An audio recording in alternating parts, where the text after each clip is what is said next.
பிரியமானவர்களே, 1 கொரிந்தியர் 6ஆம் அதிகாரம் 12ஆம் வசனத்திலே பவுல் இப்படி எழுதுகிறார்: எல்லாவற்றையும் அனுபவிக்க எனக்கு அதிகாரம் உண்டு, ஆனால் எல்லாம் எனக்கு தகுதியாயிராது.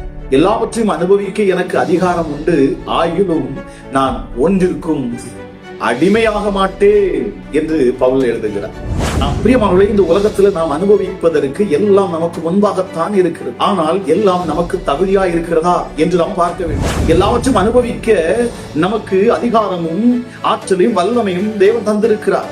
ஆனால் அவைகளில் உங்களை அடிமைப்படுத்தி, உங்களை பலவீனப்படுத்தி, உங்கள் சரீரங்களை அழிக்கும் ஆற்றலுடையதும் உங்களுக்கு முன்பாகத்தான் இருக்கிறது. இங்கே பவுல் எதை முக்கியப்படுத்தி இங்கே எழுதியிருக்கிறார் என்று சொன்னால், உங்கள் சரீரத்தை குறித்து. உங்கள் சரீரம் கிறிஸ்துவின் அவயம் என்று பவுல் எழுதுகிறார். பிரியமானவர்களே, உங்கள் சரீரம் கிறிஸ்துவின் அவயமாக இருக்க இதை நீங்கள் எப்படி வேசித்தனத்திற்கு இந்த சரீரத்தை ஒப்புக் கொடுப்பீர்கள்?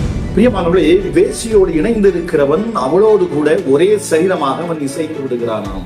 வேசியோடு கூட அவனுடைய சரீரம் இணைக்கப்பட்டு போகிறது. அப்படி என்று சொன்னால் இவனுடைய சரீரமும் வேசியின் சரீரமாக மாறிவிடுகிறதா?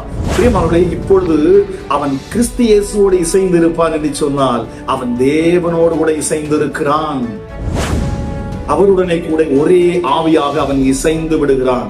இப்பொழுது தேவனுடைய ஆவியும் இவனுடைய ஆவியும் இசைந்து விடுகிறது, ஒன்றாகி விடுகிறது. பிரியமானவர்களே, ஆக வேசித்தனம் செய்கிற எவனும் தன் சுய சரீரத்துக்கு விரோதமாக அவன் பாவம் செய்கிறான். ஆக பிரியமானவர்களே, உங்கள் சரீரமும் உங்கள் ஆவியும் உங்களுடையது அல்ல, இது தேவனுடையது. ஆகவேதான் 19வது வசனத்திலே பவுல் இப்படி எழுதுகிறார்: உங்கள் சரீரமானது நீங்கள் தேவனாலே பெற்றும் உங்களில் தங்கியும் இருக்கிற பரிசுத்த ஆவியினுடைய ஆலயமாக இருக்கிறது. ஆக நீங்கள் உங்களுடையவர்கள் அல்ல என்பதையும் நீங்கள் அறிந்து கொள்ள வேண்டும். எப்பொழுது இயேசு கிறிஸ்துவை ஏற்றுக்கொண்டீர்களோ அப்பொழுதே நீங்கள் பிரியமானவர்களே கிரயத்திற்கு கொள்ளப்படுகிறீர்கள். உங்கள் சரீரத்துக்கு சொந்தக்காரர் பரிசுத்த ஆவியானவரே. ஆக இந்த நிமிஷம் முதல் உங்கள் சரீரத்தினாலும் உங்கள் ஆவியினாலும் தேவனுக்கே மகிமை செலுத்துவீர்களாக, கிறிஸ்து இயேசுவுக்கே மகிமை செலுத்துவீர்களாக.